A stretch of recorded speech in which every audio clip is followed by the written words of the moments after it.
Di konten terbaru hari ini sudah jelas dan pasti saya ingin membahas tentang kemenangan Liverpool atas AC Milan di Stadion Anfield di pertandingan fase grup Liga Champions musim ini dengan skor akhir 3-2.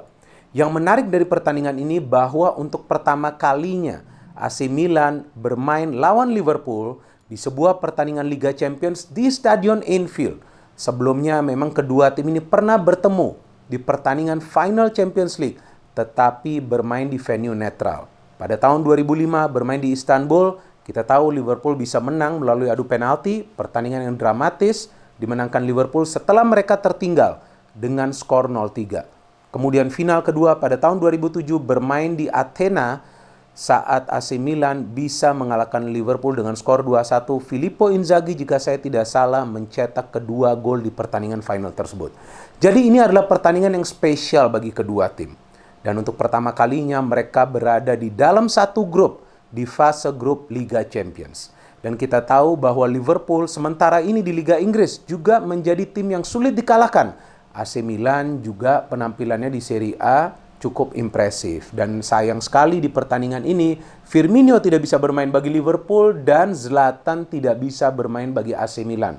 Kita tahu Zlatan Ibrahimovic adalah fighter dan dia tentu akan menyulitkan pertahanan dari Liverpool jika saja dia main, sedangkan Firmino adalah shadow striker yang bisa tiba-tiba muncul dalam urusan mencetak gol. Anyway, saya ingin dulu membahas lineup dari kedua tim. Sangat penting kita juga membedah atau menganalisa lineup dari kedua tim, teman-teman.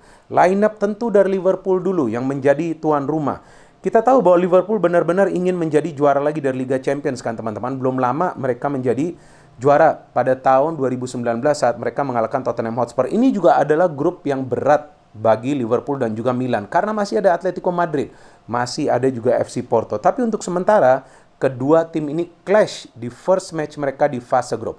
Alisson, Trent Alexander-Arnold, Matip, Joe Gomez, Andrew Robertson. Ada yang absen di lini pertahanan, yaitu Virgil van Dijk yang tidak dimainkan. Cukup berani Jurgen Klopp menyimpan Van Dijk di bangku cadangan. Di tengah ada Jordan Henderson, ada Fabinho, dan juga ada Naby Keita. Alex Oxlade-Chamberlain tidak dimainkan dari awal, James Milner juga tidak dimainkan dari awal, Curtis Jones juga tidak, Thiago juga tidak. Oke, cukup berani lagi Jurgen Klopp memainkan pemain-pemain yang punya karakter menyerang di lini tengah. Fabinho memang sering bermain defensif, tapi pada saat diminta untuk menyerang dia juga adalah pemain yang bisa memberikan kontribusi yang dibutuhkan. Di depan, Mohamed Salah, Divock Origi yang main nih, bukan Mane. Ternyata Klopp juga menyimpan Mane di bangku cadangan. Brilian sekali nih Klopp ya. Dan dimainkan Diogo Jota. Jota bermain di kiri, jadi Origi bermain di tengah, dan Salah bermain di sebelah kanan. Bagi AC Milan, itu dia. Karena Zlatan tidak bisa bermain dan ternyata Pioli juga menyimpan Giroud di bangku cadangan dulu. Ante Rebic, Rafael Leao, Brahim Diaz, Saelemaekers, Kessie, Benacer. Di pertahanan, Hernandez, Tomori, Kjaer, Calabria, dan juga Mignon. Kita tahu bahwa yang absen di sini, pemain yang penting adalah Zlatan. Dan bagi Liverpool, selain juga Firmino, Harvey Elliott yang kita tahu baru saja mengalami cedera, tidak bisa bermain di pertandingan ini. Sayang sekali, dia adalah pemain muda yang penampilannya impresif. From the flow of the game, dari menit keempat atau menit kelima, Liverpool sudah menciptakan peluang. Kita lihat bagaimana Divock Origi hampir mencetak gol saat Andrew Robertson memberikan umpan. Kemudian Andrew Robertson kembali memberikan umpan yang Jota coba shooting di blok. Artinya apa? Bahwa fullback dari AC Milan, baik yang di sebelah kanan ataupun sebelah kiri, itu sulit untuk mengantisipasi gerakan-gerakan dari fullback Liverpool. Trent juga beberapa kali masuk. Origi juga masuk dari sektor fullback sebelah kiri dari AC Milan yang ditempati oleh Hernandez. Tapi memang sulit untuk menciptakan gol. Namun akhirnya Liverpool bisa membuka deadlock, teman-teman. Di menit ke-8 atau 9 saya tidak salah, pada saat ada interchange passing antara Salah dan juga Trent Alexander-Arnold. Yang menjadi pertanyaan besar bahwa bagaimana Trent itu bisa masuk ke dalam kotak penalti pertahanan Liverpool tanpa termonitor, tanpa terkawal. Leao sedikit terlambat, Hernandez juga saya pikir tidak ada di posisinya sehingga dia bisa shooting, terkena Tomori dan akhirnya terjadi gol bunuh diri. Oke, Salah should have scored from the penalty, right? Kita lihat bahwa tendangan dari siapa itu, Andrew Robertson, jika saya tidak salah tuh terkena Benacer ya, saya lupa siapa pemainnya. Kemudian penalti dari Salah bisa di-save, reboundnya juga dari Jota bisa di-save oleh Mignon. Tentu itu memberikan harapan bagi Milan. Milan comeback, teman-teman. Saya melihat proses gol yang bagus. kerjasama antara Salamakers, kemudian Leao memberikan umpan kepada Rebic, good finishing, kemudian juga Brahim Diaz bisa mencetak gol setelah juga combination play di antara para pemain Milan dan turun minum, ternyata Milan bisa unggul 1-2. Artinya apa? Pada saat Milan bisa keluar dari pressure para pemain Liverpool, mereka juga bisa mengganggu para pemain Liverpool di defense dan mereka juga menyerang dari sektor yang ditempati oleh dua fullback Liverpool, terutama di sektor kanan, karena Trent itu lebih aktif menyerang hingga melakukan terobosan ke dalam kotak penalti pertahanan dari AC Milan.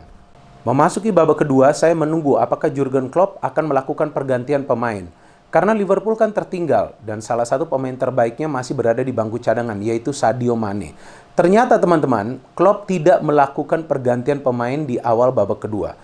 And ini ya yang kita melihat bahwa kehebatan dari Salah. Dia adalah pemain yang bisa melakukan interchange passing, kemudian melakukan gerakan tanpa bola. Dan pada saat Salah melakukan pergerakan tanpa bola, kita juga bisa perhatikan bahwa tidak ada pemain dari AC Milan yang bisa memonitor pergerakannya. Artinya salah satu kelemahan dari para pemain AC Milan di match ini adalah ball watching. Mereka melihat bola tapi tidak melihat pergerakan tanpa bola dari para pemain Liverpool. Divock Origi yang jarang bermain. Jarang sekali Divock Origi ini bermain. Ternyata dia bisa memberikan umpan lob yang begitu akurat, disambut oleh Salah, dan Salah bisa mencetak gol untuk menyamakan kedudukan. Mignon juga tidak keluar dari garis gawangnya, dan Salah dengan mudah bisa mencetak gol. Tutu, saya akhirnya melihat bahwa Klopp melakukan pergantian pemain, yaitu dia memainkan Mane. Artinya Klopp ingin meraih kemenangan. Sementara dari AC Milan, Giroud dimainkan. Tentu Giroud adalah target man, artinya Giroud bermain ke depan disupport oleh Ante Rebic. Dan Jordan Henderson ternyata bisa mencetak gol ketiga bagi Liverpool dari sedikit di luar kotak penalti.